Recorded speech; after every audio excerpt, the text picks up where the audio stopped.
Medap. Aduh, lagi. Aduh. Pasal RCI tabung haji. Saya dah cerita sikit sebanyak itu lagi. Dan banyak geng-geng PH ni dia duk cerita, dia ada dua part tau RCI tabung haji ni. Tadi saya ada jumpa orang dekat kedai masa saya beli kopi pun, dia minta saya tulis pasal RCI tabung haji. Saya tak sempat nak tulis, saya buat video je lah, saya buat live. RCI tabung haji ni gini lah guys, ini senjata politik. Kita gini je guys, kita ni nakkan kebenaran, kita tak defend siapa-siapa. Salah, betul. Dalam isu tabung haji ni ada penyelewengan, ada ketirisan, ada. So dakwalah, tangkap, dakwalah dia. Kalau dia dapati bersalah, hukumlah dia. Semua nak benda yang sama. Tapi cerita dia sekarang ni, selepas 3 tahun, kenapa baru sekarang engkau goreng benda ni? Dan bila engkau goreng benda ni, engkau ceramah daripada Johor sampai Negeri Sembilan, sakau. Lepas tu bila RCI tabung haji, engkau tak datang. Engkau masuk hospital. Kau nampak tak permainan politik non-kunyit ni? Kau nampak tak permainan politik dia orang ni? Jadi, RCI tabung haji ni jadi satu senjata politik bagi non-kunyit. Ini senjata politik. So, sebagai rakyat, kita jangan terpengaruh tu. Saya tengok juga komen orang marah. Adalah YB pun marah. Kenapa bangkang keluar? Kita dengar balik. Saya tak bertahan. Saya bukan PAS. Aku bukan wawasan ke bersatu ke. Bukan. Tapi kita ni kan orang yang tengok perkembangan negara. Kita ada akal. Akal. Tak ni akal. Tak guna tak ada akal. Kita tengok perbahasan tu. Perbahasan tu bukan perbahasan. Itu sesi penerangan. Pertama, non-kunyit. Dia yang goreng, dia tak datang. Betul tak? Okay. Pembangkang ada tak? Pembangkang ada. Bukan pembangkang tak ada. Pembangkang minta dengan speaker. Supaya ditangguhkan. Sehingga Perdana Menteri sihat. Untuk Perdana Menteri datang. Itu pembangkang minta. Tapi speaker Joe Bedul Lebih Kayu, dia tolak. Dia tak nak terima.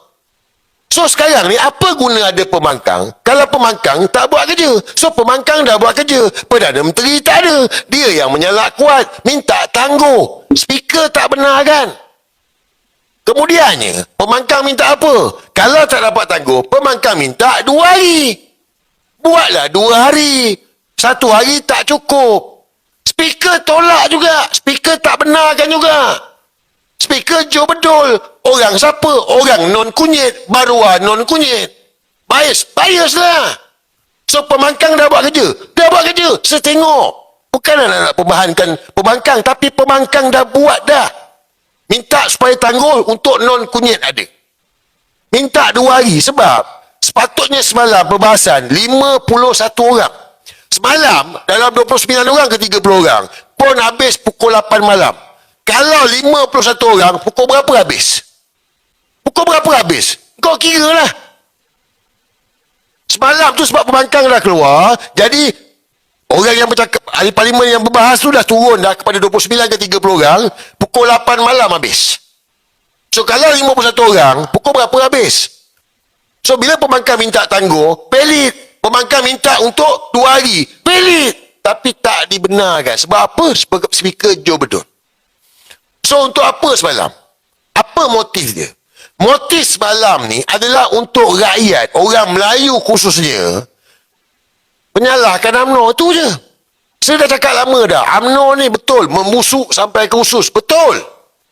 Dia memang ada masalah. Masalah dia banyak. Tapi hari ni PAS ada. Ada check and balance. PAS ada ni, PAS. Kita nak selamatkan negara. Takkanlah kita, tak boleh lah UMNO ni. Okey, lepas tu macam mana? Buat macam berada Sumut Kotela tu, CZRA tu. Ni politik, eret kita apa semua. Habis tu apa solution dia? Apa solution? Mestilah ada solution. Apa benak bodoh sangat? Jadi kita ni nakkan keadilan. Siapa yang salah, tangkap, tuduh. Tapi apa yang berlaku? Saya kata RCI tabung haji ni ada dua part.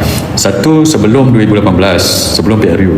Second part is selepas 2018, masa zaman PH 1.0. 2018 ke 2020 sebelum langkah Sheraton. So sebelum 2018 tu, itu isunya adalah pemberian hibah dan juga pendeklar apa bahasa Melayu dia, pengumuman yang tabung haji buat untung 3 bilion lebih tu. Tetapi lepas itu PwC, Pricewaterhouse, bila buat audit dia kata sebenarnya bukannya untung, sebenarnya rugi 1 bilion. So ada swing 4 bilion tu, duit tu pergi mana. So this is accounting treatment lah.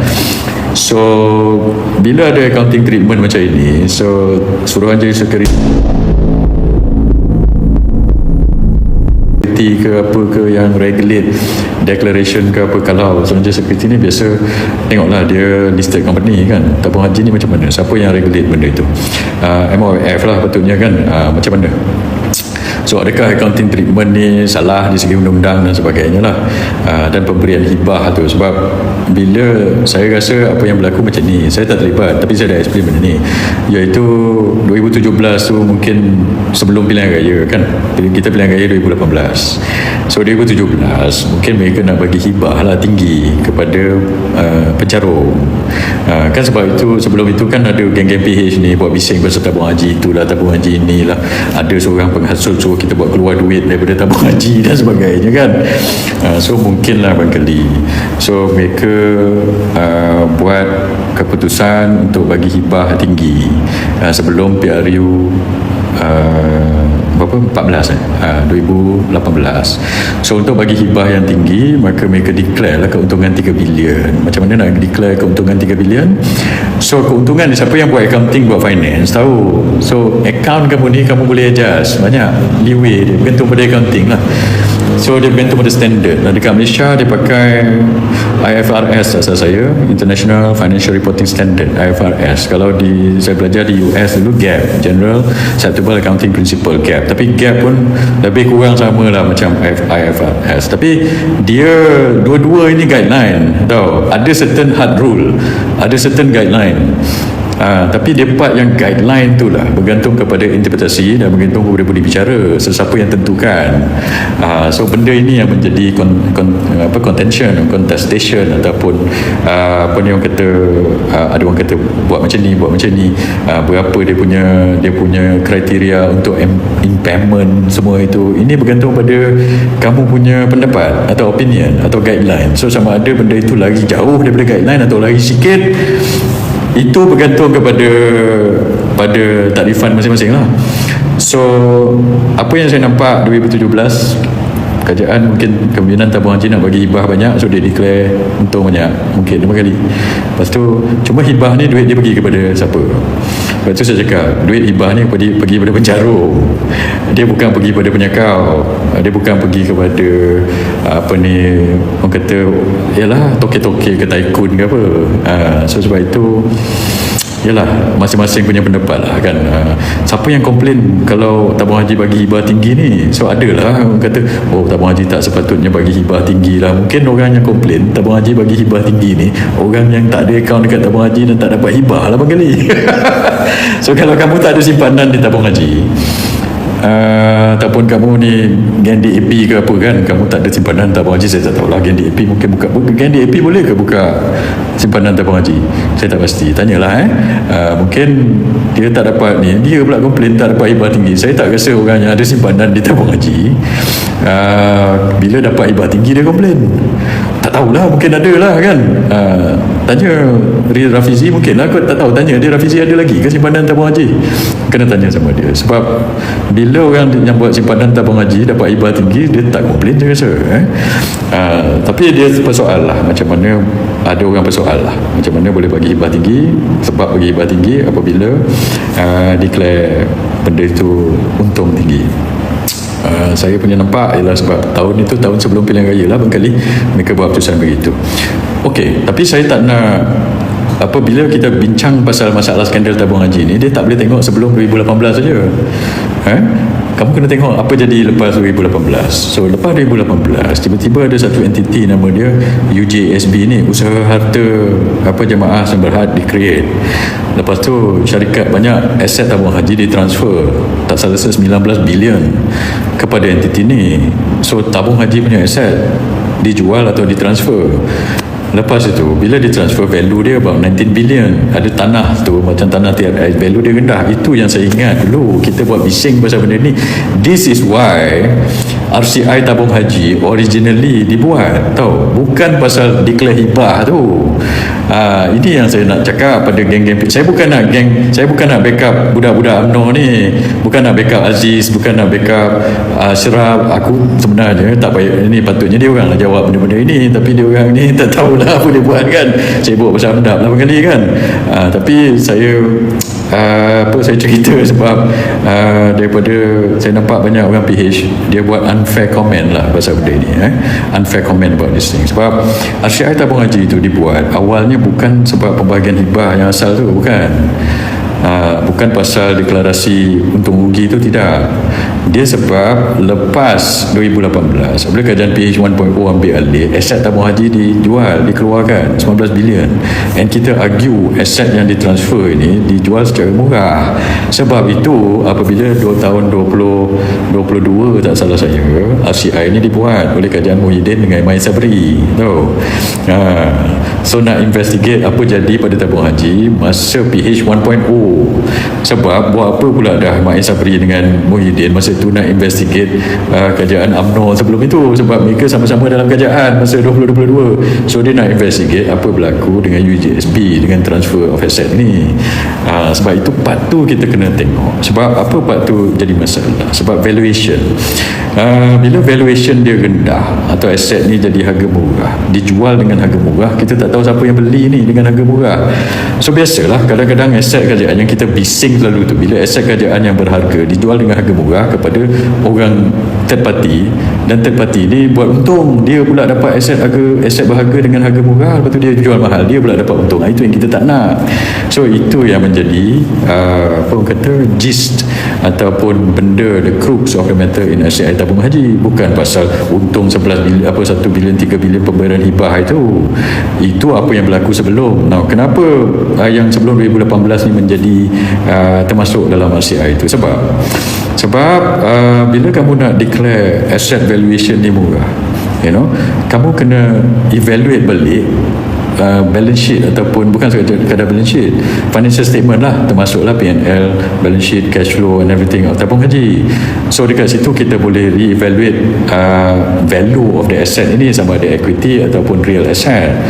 So bila kamu nak jual murah, kamu kena re-evaluate. So sebab itu saya cakap, if I'm being cynical, I would say that siapa-siapa yang value benda ini buat impairment terlebih ni sampai tabung haji rugi, mungkin lah barangkali, saya tak tahulah, mungkin barangkali bila dia value tabung haji jadi rugi, so tiba-tiba aset-aset ni banyak impairment pula, tiba-tiba aset ni jadi harga murah, so that orang yang membeli selepas tu boleh beli dengan harga murah. Itu malam.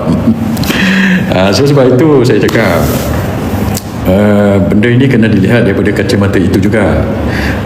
So sebab macam katakan kamu nak jual rumah, katakan kan, kamu target satu rumah tu lah, rumah tu cantik kan, cantik rumah tu, value dia 10 juta katakanlah kan, kamu dah target rumah tu, lepas itu kamu nak beli tapi kamu tak nak beli dengan harga 10 juta, lepas tu kamu sebar fitnah lah, katakanlah analogi, kamu kata rumah tu berhantu, kamu cakap, lepas tu bila rumah berhantu value dia turun jadi 5 juta, separuh harga, lepas itu kan kamu pembeli rumah tu 5 juta, lepas itu bila kamu dah beli, kamu sebar balik berita, kata tak adalah, kita dah cek rumah ni tak berhantu, value dia naik balik jadi 15 juta, so kamu untung 10 juta, lebih kurang macam tu. Lagi satu contoh adalah ada satu tu yang baru-baru ini berlaku tu, pasal lebih kurang benda macam ni lah kan, bila kamu drive the price down and then beli cheap, and then buat untung. Macam kes corporate mafia. Kamu tahu macam mana corporate mafia dia operate? Adalah dia target saham company-company yang dapat kontrak kerajaan ni. So ataupun company itu saham dia bagus sebab dia dapat kontrak kerajaan, tapi tiba-tiba ada agensi kerajaan sama ada SPRM ke apa ke masuk. Ini yang tuduhan yang dibuatlah, dakwaan berkenaan modus operandi corporate mafia ni. Kalau nak tahu yang detail, sebab itu kita suruh kajian siasat, kena ada RCI berkenaan dengan corporate mafia ni. So dia target satu company masuk, tiba-tiba SPRM siasat ke sebagainya, dan bila SPRM siasat dan sebagainya, saham company tu jatuh lah. Bila saham company tu jatuh, orang yang mafia yang target ni kan pergi beli saham company ni. Bila dia beli, tiba-tiba dapat kontrak kerajaan dan sebagainya, saham ni naik balik, so dia untung. So itu modus operandi pihak-pihak yang unscrupulous, yang tak bertanggungjawab ini.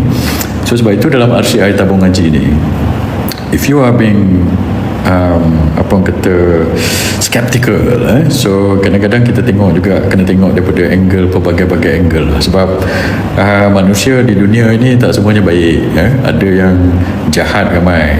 So yang terutama yang buat kerja-kerja macam inilah, yang buat kerja mafia ni ke, ataupun ada some cynicism berkenaan dengan driving the price down ke apa, itu yang kita kena siasat lah. Bukan sekadar to under impair the valuation of asset sebab nak declare profit tinggi, sebab nak bagi hibah kepada pencarum. Itu kalau kamu nak senaraikan antara kejahatan manusia, itu mungkinlah daripada accountant mungkin tak setuju lah, tapi itu tak adalah jahat sangat, saya nampak. Sebab tujuan dia nak bagi hibah banyak kepada pencarum, dia bukan nak sakau. Tahu.